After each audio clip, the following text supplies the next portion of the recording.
What's going on, guys? Welcome back to another video. My name is Ron and this is MotoTube. If you're stopping by for the first time, make sure you go ahead and smash that subscribe button and join the family. So today I'm headed to Alternative Performance Auto. So we are about to go check out a few things there, and I have a few things I want to talk to you guys about. If you guys don't know what shop I'm going to, that's the person who's responsible working on my car. So I'm gonna take my Hellcat there.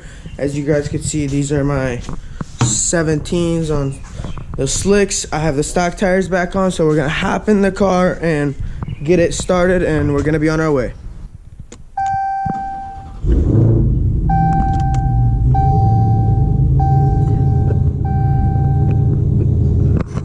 Let's get going. Woo! So today is not as hot as it was a few days ago. Like, it is only 73 out, and my intake temp is only 100 degrees, and it is climbing down as I'm driving, so it's doing really good. The other day was literally like 97, and now the air intake temperature is 98, so we're doing really good. Alright guys, so behind me is Lydia's car. I'm gonna show you guys around real quick, but I'm gonna make a video dedicated just to like everything that's done to the car, and basically how fast it runs at the track, what's done to it, literally everything, every single thing, so you guys can know. So here it is. It's sitting on 18s with the Hoosiers. It's a pretty tall tire. I love the weight on this, by the way. And I think this is a 15 or a 16 because it has these wheels on them. I actually like these wheels better than mine. What do you guys think? You guys like these or the 5-spoke concave new Hellcat wheels that they put on the 17s and up? And then he has these little vinyl over here, kind of makes it look a little bit different.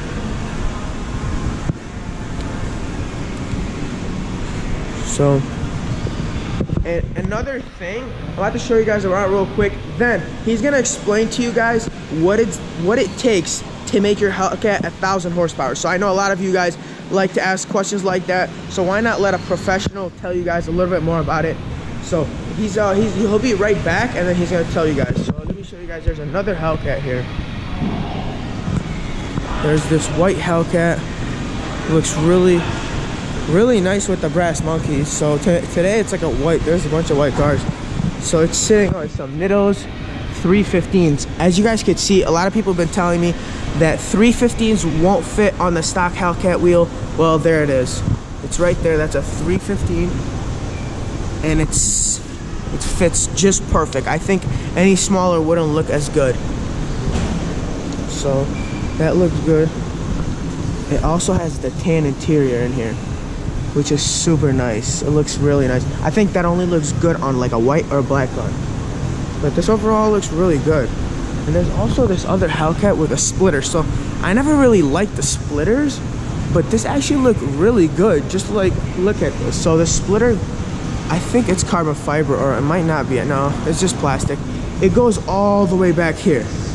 So this is not coming off at any time soon. You're protecting your lip with this. I don't know if they all do that, but you're definitely protecting a lot with this. So it goes all the way down here, from here to here, which is pretty sick. It also has some Replica Hellcat wheels, which I do not like. They are too glossy, as you guys can see. I don't like that. I don't know the reason. Maybe he has them on for the winter, which I totally understand. But if he has them just to have them like this, I'm not a fan of them. Might be for winter. So let's go to the back. He has Nittos 315s again. So it looks really good. Hey look, yeah, you got some fresh meat. These are pretty new, as you guys can see. Yeah, I'm liking this. Let's show you guys around this Camaro right here. So 1LE.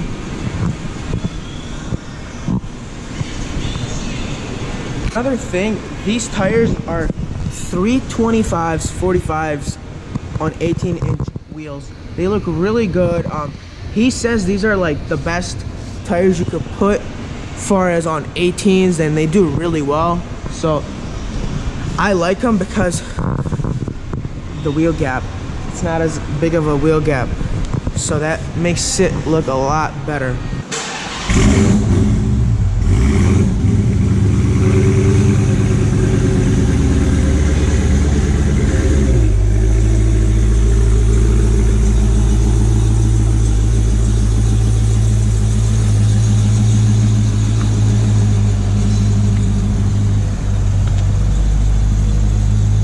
Alright guys, so I'm with Lydio. He's going to explain to you guys what it takes to make your Hellcat 1,000 horsepower.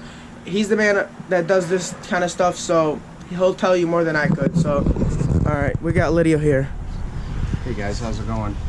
Basically, our 1,000 horse package on Hellcats is really essentially just all bolt-ons.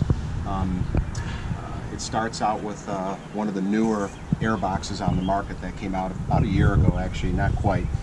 Known as the JLT. These guys for us have been pretty popular in the Mustang world and have moved into the Dodge segment, especially the Hellcat, and I think they produce now what is amounted to be one of the best air boxes for these guys.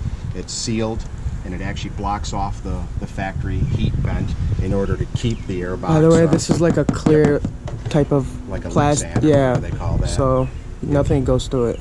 Yep, they actually block that so that the ram air feature continues to work properly, and that everything the airbox basically stays pressurized at speed.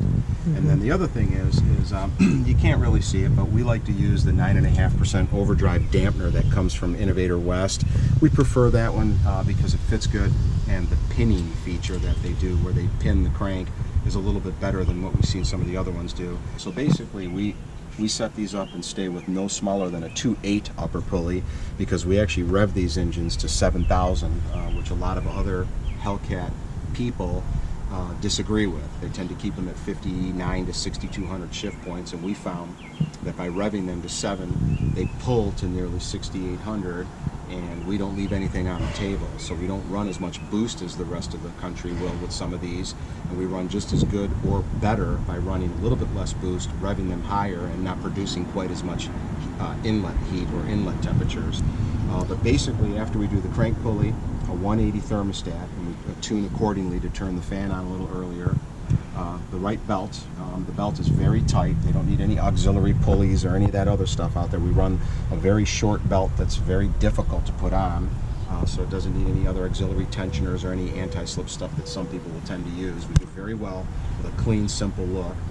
The next thing we do that you can't really see here, we put 130 pound-per-hour injectors in it. Of course, they're hidden under these valve cover shrouds or covers. And we also do colder spark plugs. As most people know, Hemis have 16 spark plugs. So we put 16 colder plugs in it, gapped pretty tight. We tend to put the gaps on these down around 28 to 32, which is causing no other problems. It has off-road mid-pipes. We do delete the cats on them when they start to get to this kind of power for off-road use, as we can't seem to get the cats to live at this power level, and especially the aftermarket ones, so they're mostly off-road use when they have no cats. The gearing we leave optional, which really doesn't have anything to do with making 1,000 horsepower on them.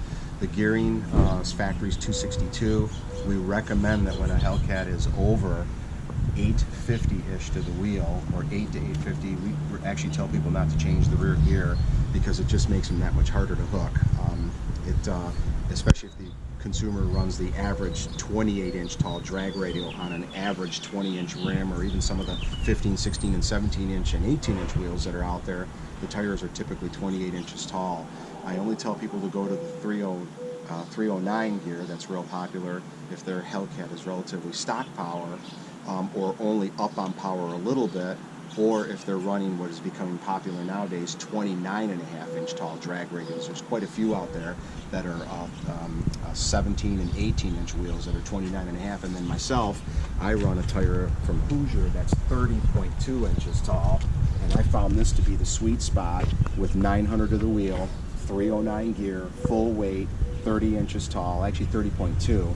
But for me, a lot of it is aesthetics. I love how it looks. It's 30.2 inches tall. It's a big car. It fills it out correctly. I did it mostly I kind of built it around that tire because I like how it looked. And on top of that, the tire hooks really good at the track, and on the street decent too. But the other thing to get us to the 1,000 horse, the exhaust system's all stock with the exception of the cat's missing, is the we like to use the twin fuel pump system. That's a complete drop-in kit from Injected Engineering. It does not convert the car to a full return. It's a cost-effective twin pump system that drops in. It takes us about 4 to 5 hours to install, and it allows what we feel these cars to safely make probably over 1,000 to the wheel. I'm sorry, 1,000 at the flywheel without having to do a full return conversion, which is a little bit more money and a lot more labor. And that gets most of these cars safely, covers us safely to at least where I'm at, which we believe to be about 980 to 1,000 at the flywheel. So this car, the way it sits right here, full weight, no weight reduction, full weight seats, everything's in the car. The best it's ever ran was in the fall when it was cold. It was 960s, and it was only 850, 860 rear wheel. Now it's a little over 900, but we've yet to beat the numbers from the fall because, of course, middle of Michigan summer, now it's 90 every time I go to the track, whereas in the fall it was 45 degrees. So we don't think we're going to set any records with the new power level that we're at until this fall. Okay. All right. All right, guys, so he said it ran 960, but I'm going to make another video to tell you guys why it ran a lot faster than that. And make sure you stay tuned for the next video. All right, guys, so that was Lidio speaking to you guys from Alternative. If you guys have any questions, I'm going to leave his info. That has his email. The best way to contact him is his email. So make sure you go hit him up. If you have a Hellcat, if you have any questions, you could ask me. But I recommend you going and asking him because he does this and he's the guy that will work on your car. He's the guy that tunes your car. He's the guy that dynos the car. This is a shop that does everything. So they don't, you know, seek other people to, you know, do their labor, okay? So no outside source tunes it. They tune it. He does everything. So anyways, I'm gonna let you guys go. Hope you guys enjoyed this upload. If you like this video, hit the thumbs up button. If you're new to this channel, make sure you go ahead and smash that subscribe button and join the family. I will see you guys next video. Love you guys. Peace.